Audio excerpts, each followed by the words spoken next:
రాబోయే రోజుల్లో ఈ రాశుల వారికి లాభాలే లాభాలొస్తాయట. మరి వారి గురించి తెలుసుకుందాం.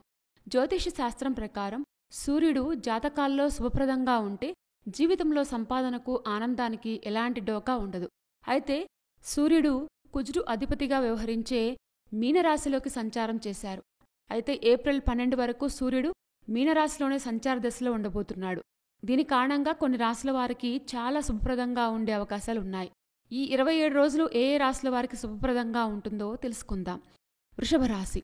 సూర్యుడి అనుగ్రహం కారణంగా వృషభ రాశి వారికి ఈ సమయంలో చాలా రకాల ప్రయోజనాలు కలుగుతాయి.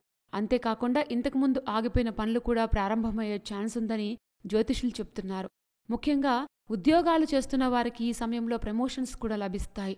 అలాగే కష్టపడి పనిచేసే వారికి ఈ సమయంలో ఊహించని ప్రశంసలు కూడా కలుగుతాయి. దీంతోపాటు ఉద్యోగాలు చేసేవారు విదేశాలకు కూడా వెళ్తారు. అంతేకాకుండా పిల్లల నుంచి కూడా అనుకున్న శుభవార్తలు వింటారు. కన్యారాశి. సూర్యుడు మీనరాశిలోకి సంచారం చేయడం వల్ల కన్యారాశి వారికి కూడా ఎంతో మేలు జరుగుతుంది. దీని కారణంగా వ్యాపారాలు చేసేవారు ఇతర దేశాల వారికి ఒప్పందాలు జరుపుకునే ఛాన్స్ కూడా ఉంది. అంతేకాకుండా జీవిత భాగస్వామితో ఎంతో ఆనందంగా ఉంటారు. అలాగే ఇబ్బందులు కూడా సులభంగా పరిష్కారం అవుతాయి. ఆర్థిక పరిస్థితులు కూడా మెరుగుపడతాయని జ్యోతిష్యులు తెలుపుతున్నారు. కుంభరాశి.